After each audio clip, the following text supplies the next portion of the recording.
I have a very special speaker, Simona Pop. She's going to give us a talk on, what's going to get us from Web 2 to Web 3? Therapy. Let's welcome Simona.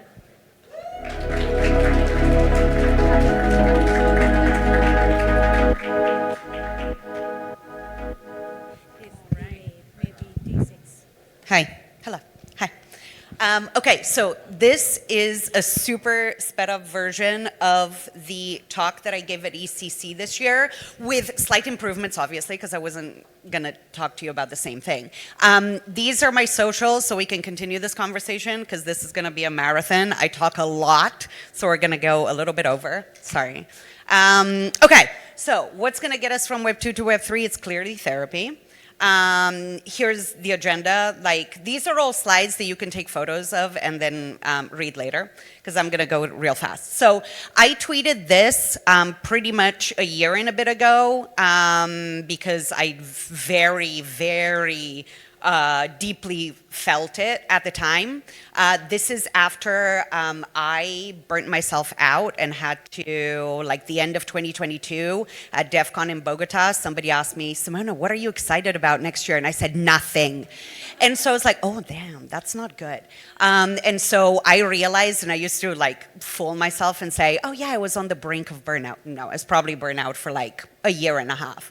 I've been in this ecosystem for 7 years. It is very intense, as we know, and we kind of need to be mindful of how we're treating the humans behind the protocols and the humans behind the tech. I say this with personal interest in mind because therapy has benefited me greatly. We're in a space of all of the innovation. And the thing is, we have all of these ingredients that are prime for innovation. We're free to think, experiment, and speculate. However, the technology isn't the only thing that's going to help us innovate. We need a shift in the values and the thinking and the way we approach things. And I genuinely believe that we need that in order to build better things or build things differently. Why? Because as Maslow, we know him, he loves pyramids, he said, you can continuously go towards growth or fall back into safety. What keeps us into safety? Even when it is very bad for us, our nervous system is designed to keep us safe, even if it is, again, bad. Think of it from, bless you, think of it from the perspective of Web 2 going into Web 3.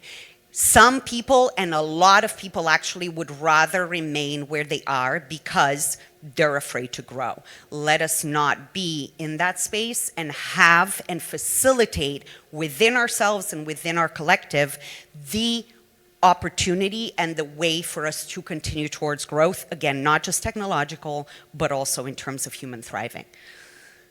Because I firmly believe that the societies and economies we build are a reflection of our conscious and unconscious conditioning. We have been conditioned and bastardized into intense scarcity mindsets, intense just combative and extractive ways of behaving and being that I genuinely think if we are going to build something different with this technology, because of this technology, we need to shift out of that. And we need to be aware enough to know what we are doing in order to do that. Until you make the unconscious conscious, it will direct your life and you will call it fate. We have the opportunity, because of this incredible technology that we're all working on, if we're aware enough, we can actually not just repeat the stuff that we have built just over here. We have the ability and the opportunity to genuinely change things and redesign things at many, many different levels that get to benefit us personally, that get to benefit us as a collective, that get to benefit us, hopefully, for generations to come. A lot of responsibility. But what it also does, when you're self-aware and we're leading into this, oh my God, I'm going so slow. Okay, you can access like higher core needs, right? Those, take a photo of that because those are important. When you're stressed, you do not think about those things. You think about how can I get mine, how can I satisfy my base needs, and you make bad decisions when you're stressed. You make decisions out of survival. Now, if we think people are in charge of billions of dollars and building technology that can genuinely change lives, we don't want them making bad decisions because they're stressed. We don't want them making bad decisions because they're not aware that they have some sort of child-based wound that makes them want to extract money versus build something that is better. So this is important. So like, yeah, read it later. This was a poll that I did for ECC where it gives you some stats about where our community is. If you see, most people are feeling not great, anxious, meh, tired. Some people are feeling good, which is good. But also these are some of the challenges that are incredible stressors for our nervous systems. And these are very, very real elements of our ecosystem. Like that can put you into intense stress. And we need to be mindful of that. And we need to make sure that the people building in this ecosystem have ways of dealing with these things, or we as an ecosystem are dealing with those things and are aware of those things. Burnout, that was also me. So 70% said they burnt out at least once. So that's not good. Anxiety is on the daily most of the time. So again, a very, very important factor, especially when we want this to be something that the talented humans are building in this ecosystem kind of do it more than a year or two. You get the gist. Okay, sorry, do you want to take a photo?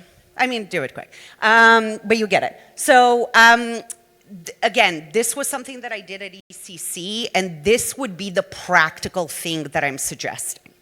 So a human protocol that's like, puts the focus on the humans behind the tech. Because I think there should be a base protocol, a base layer protocol that focuses on the humans. If we want all of us here to continue being creative, to continue having energy to do this, to continue making decisions from a higher value place, we need to have regulated nervous systems, and we need to be aware of what it is that we're doing, why we're driving certain things, why we're making certain decisions, how we're making those decisions. And I think this needs to be implemented the same way as we talk about tech protocols. A human protocol is as important, as far as I'm concerned. These are the benefits and the purpose and the vision, obviously. And here, just because when you talk about therapy, you talk about anything like this, it's very scary. I'm not saying that people are crazy, although a lot of us are, but these are kind of the stages. You don't have to go full ham on like get everybody on the team therapy. You can start very small, like a pilot, and then implement it, and then grow from there in stages, which I think is, again, a very, very important thing to do something gradual, because again, not everybody is comfortable with a lot of things when it comes to therapy, when it comes to stress management, when it comes to, again, regulating a nervous system. Most people don't know how to do that, and it's an important, very important tool to have. And then, yeah, this is a great meme. I made it. And then, yeah, thank you. How much over was I? What did I?